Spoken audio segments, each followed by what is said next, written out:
বিরতিহীনভাবে আমরা অবস্থান কর্মসূচির ঘোষণা দিচ্ছি। নগর ভবনে আমরা জনগণকে নিয়ে অবস্থান করব। আজকে প্রথম দিন, আপনারা জানেন যে ঐতিহাসিক বৈঠক হয়েছে, ছুটির পরে প্রথম কার্যদিবস, তাই আমরা বেশি লোক সমাগম করে এখানে একটা এটা করতে চাই নাই। আমরা চেয়েছি যে সরকারের প্রতি আমরা আহ্বান জানাতে চাই যে আপনারা আদালতের, সর্বোচ্চ আদালতের, নির্বাচন কমিশনের এবং জনগণের রায়কে আপনারা সেটাকে কার্যকর করুন। এটা কি ধরনের উদাহরণ আপনারা রেখে যাচ্ছেন?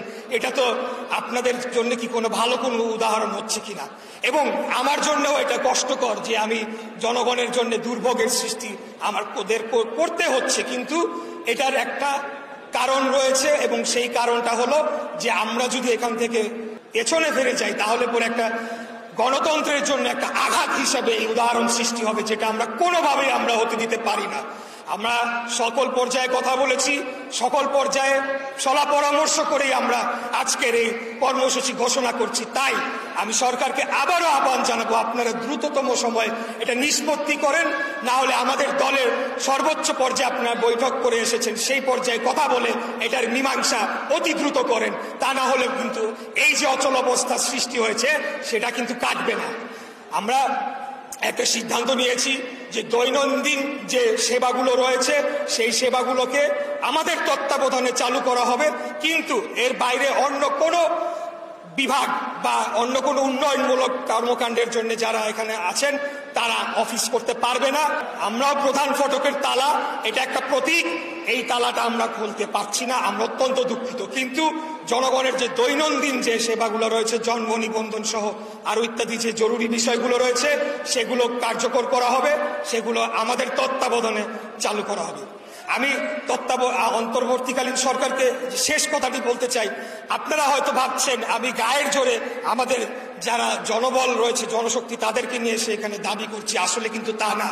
আপনারা ভুলে যাচ্ছেন আইনি যদি কোনো একটা বিষয় থাকে, আইনি যদি কোনো অধিকার থাকে, মেয়র ইলেক্ট অর্থাৎ নির্বাচিত মেয়র হিসাবে আমাকে আপনারা কোনোভাবে এখানে আপনারা চাইলে এখানে মুছে ফেলতে পারবেন না, বরঞ্চ ভবিষ্যতে আপনাদেরকে কিন্তু এই যে শপথ ভঙ্গ, সংবিধান ভঙ্গ, দায়িত্ব অবহেলা, মন্ত্রণালয়ের নিষ্ক্রিয়তা এবং সর্বোপরি জনগণের ভোটের অধিকার, যারা আমাকে ভোট দিয়েছিল তাদের অধিকারকে আপনারা বিঘ্ন করেছেন, তাদের রহিত করেছেন, সেটার জন্য আপনাদেরকে আইনি মোকাবেলা বা আইনি চ্যালেঞ্জের মুখোমুখি হতে পারে ভবিষ্যতে। কিন্তু আমরা সেই ধরনের কোনো পদক্ষেপ নিতে চাই না।